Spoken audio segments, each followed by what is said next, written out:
ये मूल ज्ञान, ये है मूल ज्ञान।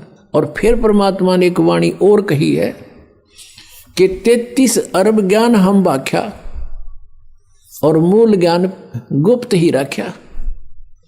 33 अरब वाणी बोल दी हमने इस कबीर सागर में और कबीर साखियों में, दोहालियों में, लेकिन ये मूल ज्ञान जो था अब भी हमने गुप्त रखा हुआ था। और अब ये इस दास के माध्यम से सार्वजनिक करवा दिया भगवान ने, क्योंकि अब ये सभी पंथ नष्ट होंगे, इनका अस्तित्व खत्म हो जाएगा कुछ दिनों में। क्योंकि इस बुद्धिमान जनता है, अपने भले बुरे को खूब समझते हैं ये, लेकिन अभी तक इनके न्यूना जच्ची है कि ये हमारे जो गुरु हैं ये कति नकली हैं। और उनका उस समय यकीन होगा जब इस दास के ज्ञान को अच्छी तरह समझेंगे और सदग्रंथों से मेल कर लेंगे, फिर उन नकलियां न छोड़कर आप आ जाएंगे। कुछ एक ऐसे व्यक्ति होते हैं जो ना कहे किसी की कहे की माने, और गुरुजी ने जो कह दिया बस ठीक से, उसके बारे में परमात्मा कहते हैं कि चातुर प्राणी चोर है और मूढ़ मुग्ध है ठोठ, संतों के निकाम के इन दे गड़जोट। इतने प्रमाण देख के और जो व्यक्ति नहीं मान रहा कि ये संत नहीं है, कहते फिर वो तो मूढ़ है, मुग्ध मूढ़ ठोठ, फिर वो हमारे काम के नहीं है, वो वहीं पड़े रहे न दो रहे। एक भक्त कह रहा था जी ये आमत है सारे जितने दूसरे पंथा दौरा बैठे हैं। उसने एक उदाहरण दिया कि जैसे बाई बस ट्रेवल कर रहे हैं और रास्ते में कई बार बस खराब हो जाती है,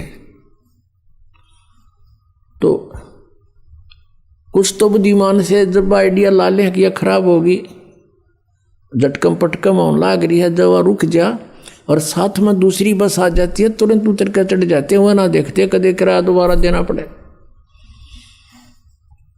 कुछ ऐसे होते हैं कि कंडक्टर ड्राइवर ने कह दे भाई गाड़ी खराब होगी, वो उतर कर फिर दूसरी में बैठे। और उन्होंने कहता कुछ ऐसे होते हैं फिर भी बैठे रहे कंडक्टर ड्राइवर के कहीं पाछे भी, वह जब उतरेंगे जब कंडक्टर ड्राइवर भी दूसरी बस में चढ़ लेंगे, वह जब उतरा करेंगे या सचमुच ये भी नारा इब्त है। तो कुछ ऐसे हैं जब इनके गुरुजी आते यहाँ तो पलायन कर जाएंगे, क्योंकि जनता इनको जीण नहीं देगी। यहाँ पर इनका अनमोल जीवन बर्बाद कर रखा, एक सांस की कीमत है। परमात्मा कहते कहता हूं कई जातों कहूं बजा के ढोल, और ये श्वास जो खाली जात है ये 3 लोग का मोल। एक श्वास की इतनी कीमत है, मनुष्य जीवन के कितने जीवन सांस बर्बाद कर दिए, क्योंकि श्वासों से जीवन है जीव का, और ये कितने बर्बाद हो गए सत भक्ति ना करने से। तो वो जो उनके कति श्रद्धालु गणे हैं बिना ज्ञान के, वो जब आओगे यहाँ पर जब वो भी हाथ खड़ा कर देंगे कि हमारे पर लेना कुछ, तो ये भी पुण्यात्मा होगा कोई ऐसा कह देता है। वैसे यहाँ बहुत से ऐसे महंत हैं जो बहुत से शिष्य बनाए हुए थे, उनके शिष्यों ने उनसे संपर्क साधा इस ज्ञान से परिचित होकर के, और कहा जी देखो आप भी भगवान के लिए निकले हो और हम भी भगवान के लिए ही आपके अनुयायी बने हैं। यदि ये ज्ञान गलत है तो हमें क्लियर करके बता दो। अगर ये रामपाल ज्ञान गलत बोल रहा है तो हमें बताओ, ये प्रमाण दे रखे, और नहीं तो फिर आप भी आओ। अब थोड़ी बहुत देर तक वो गुरु अग्रम मग्रम करता है, लेकिन फिर विवश हो जाता है, क्योंकि उसको भी भगवान चाहिए। अगर इतनी सच्चाई देखकर वो नहीं आते हैं, नहीं मानते हैं, तो वो संत है नहीं, वो तो परमात्मा भी नहीं चाहते, केवल महिमा चाहते हैं अपनी। बस चेले बने रहें, जय जयकार हो ही रहे, फिर कट्ठे भूत बनेंगे सारे।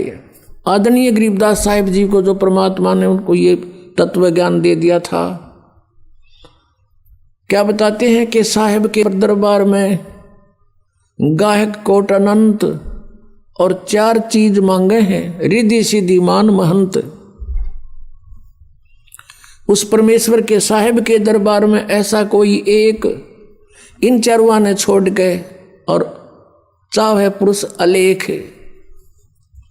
तो ये सब मान महंत के भूखे हैं जितने ये संत पंथ बने हुए। यदि ये मान बढ़ाई नहीं चाहते हैं और ये अपना कल्याण चाहते हैं और ये हितैषी हैं अपने अनुयायियों के, तो इस दास के ज्ञान से परिचित हों और इसमें बताओ गलत कहाँ है, और ये अपना टिप्पणी दो फिर इसके ऊपर। क्यों नहीं बोलते? 10 साल हो गए दास ने गला फड़ाते ने, और सरेआम कह रहा हूँ, टीवी चैनलों पर भी बोल रहा हूँ, पुस्तकों के माध्यम से भी इनके पोल खोल रहा हूँ। क्यों ना बोलते? ये क्यों नहीं बोलते? क्योंकि ये चोर हैं।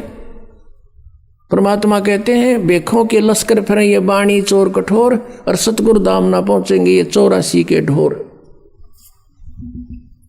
परमात्मा की वाणी को चुरा कर सचखंड का रट ला रखा, क्या कहेगा पता नहीं।